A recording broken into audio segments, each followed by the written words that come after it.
Shalom guys, welcome back to another episode here at Yarah Ministries with Casa de Israel Yarah. I appreciate you for being here. I appreciate you for your support. But before we get to the Torah and this Torah portion, we will do the Torah blessing. Baruch Adonai Havorah, Baruch Adonai Havorah leolam vaed, Baruch Adonai Eloheinu melech haolam, asher bahar banu mikol ha'amim, benatan lanu et Torato, Baruch Adonai noten haTorah. Bless Adonai who is blessed, bless Adonai who is blessed now and forever. Blessed are you, Adonai, sovereign of the universe, who has chosen us from among the nations and has given us the Torah. Blessed are you, Adonai, giver of the Torah. Amen. This week's Torah portion is two Torah portions. Again, this year it has a lot of Torah portions, double Torah portions. So it is Behar and Bechukotai. Okay, Behar means mountain or mount. Bechukotai means in my statute or my statute. We will be focusing on Torah portion Behar this year. And it's interesting because when I started this YouTube channel for the youth, I started with Torah portion Behar. And I talked about the sabbatical year and the Shemitah year. But I'm going to look at it in a different perspective this year. And then as we go to next year, we'll get more in depth and we'll probably lean into Bechukotai a little bit.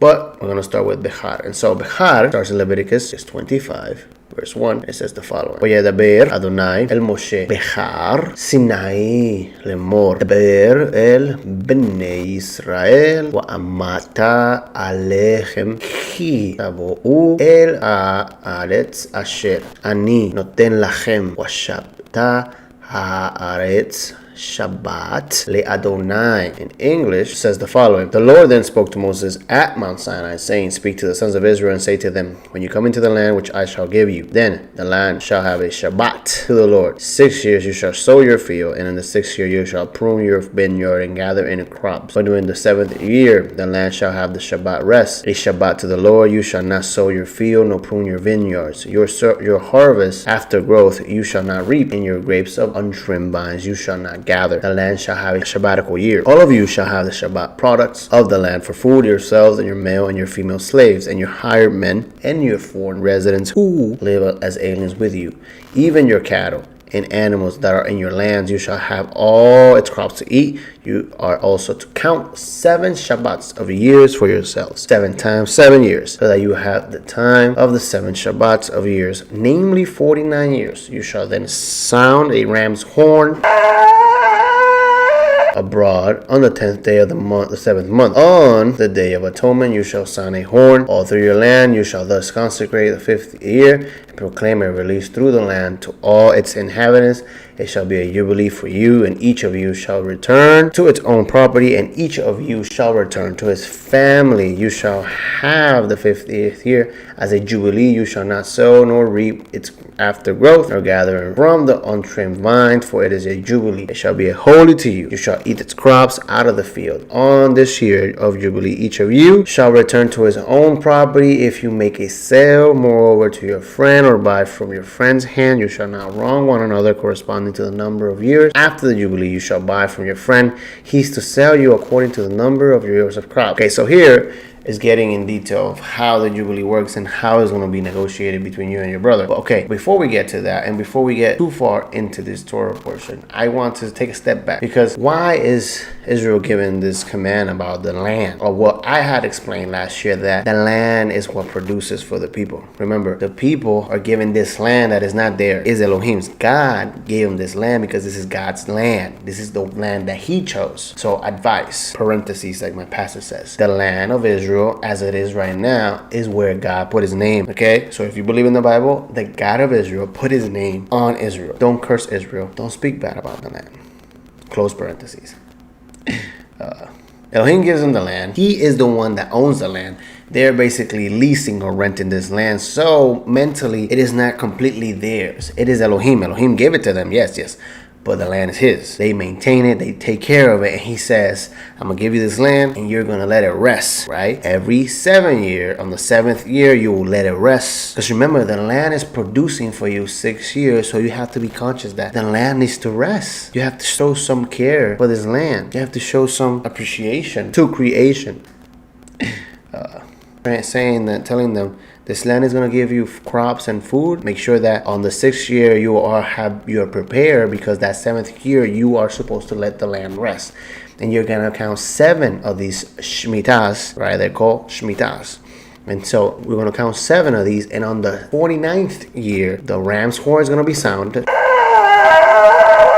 on Yom Kippur, and it's going to be declaring the year of Jubilee. Now, let's go back to Genesis 47. Genesis 47 states that Joseph, after his brothers and everybody had been settling in Goshen, giving them the best lands, it says that the people started to get hungrier, and they started to sell what they had to Egypt. So they gave them all the money, then they gave them all the cattle, and eventually they gave themselves completely. So the people were in debt with Egypt. So the people owed Egypt service because they had sold themselves to Egypt so that they can survive the famine. The problem is that once they stay there and assimilated, the new Pharaoh is starting oppressing them. And it says that they cried out. And when they cried out is when God heard their cry, and they were released from that bondage because they had a debt with Egypt. But Elohim took them out because of their oppression, because Pharaoh was being unjust, because he was oppressing them out of fear that they might turn against him and leave him. So he oppresses them. Elohim saves them, brings them into the desert, teaches them his statutes, like we're learning right now.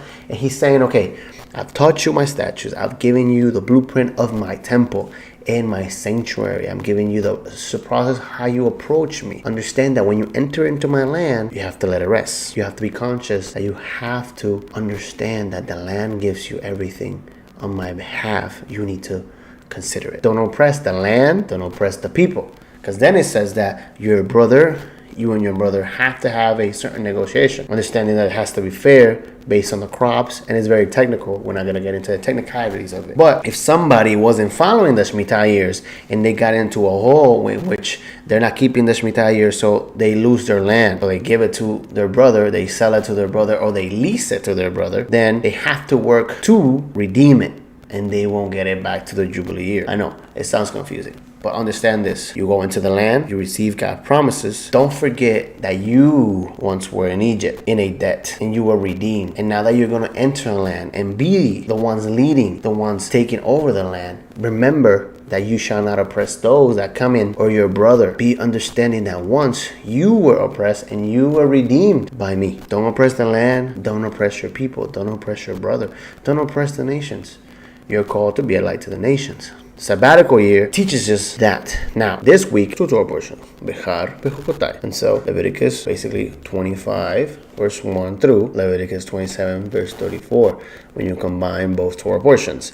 Now, you have the Haftorah, which is the prophets portion, which is Jeremiah, chapter 16, through chapter 17, 14, and the New Testament portion. And so from the New Testament portion, we're going to read Matthew 21, verse 33 to 46. Yeshua says, listen to another parable. There was a landowner who planted a vineyard and put a wall around it and dug a wine press in it and built a tower and rented it out to the vineyard growers and went on a journey. When the harvest time approached, he sent his slave to the vineyard growers to receive his produce. The vineyard growers took his slaves and beat one and killed the one another and stoned a third. And again, he sent another group of slaves larger than the first, and they did the same thing to them. But afterwards, he sent his son to them, saying, they will respect my son. But when the vine growers saw the son, they said among themselves, this is the heir. Come, let us kill him and seize his inheritance. They took him and threw him out of the vineyard and killed him. Therefore, when the owner of the vineyard comes, what will he do to us? Therefore, when the owner of the vineyard comes, what will he do to those vineyard growers? They said to him, we will bring those wretches to a wretched end and will rent out the vineyard to other vineyard growers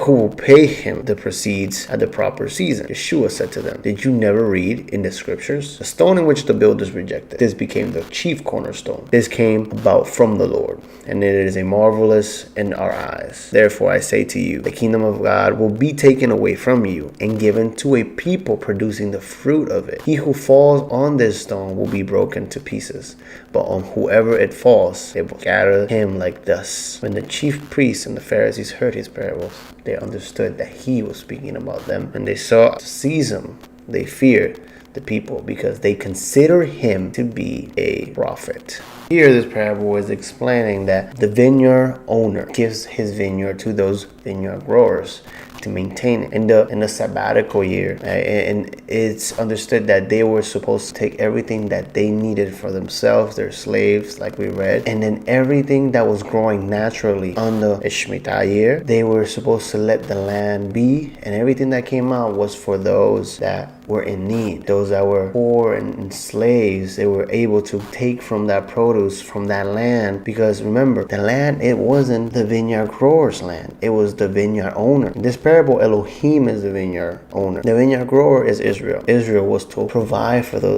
people in the world. They were maintaining the land so that fruit, they will obviously take from it, but from that fruit, they were able to help the world and help those in need, not only outside of Israel, but inside of Israel. But they did not do that. They oppressed one another. One of the biggest problems that Israel did, besides idolatry, is that they didn't let the land rest. And when they were in the land, in the time of Yeshua, they rejected to help those in need. Elohim gave them the opportunity. He reminded them that they were in Egypt once, that they were in debt in a land that they didn't own. And he redeemed them and gave them a land that they don't own. Elohim owns it. He just wanted them to be fair, to do justice, Yarah, justice and righteousness, help those in need with that land. The Shemitah year and the year of Jubilee, in a lot of cases, was proclaimed, the year of Jubilee specifically, was proclaimed when a new king was established. So it's interesting that Yeshua, as he reads Isaiah 61, he is reading Isaiah 61, he proclaims the year of Jubilee. The year of Jubilee, all debts were canceled, everybody was to be set free. The essence of the Shemitah and the Jubilee year was equality. There was supposed to be a agricultural cycle in which everybody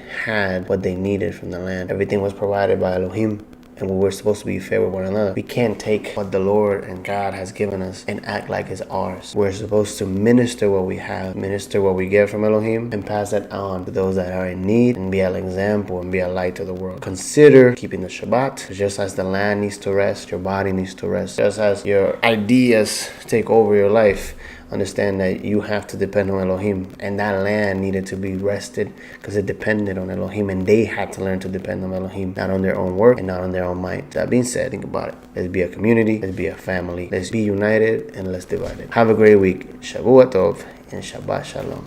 Thank you.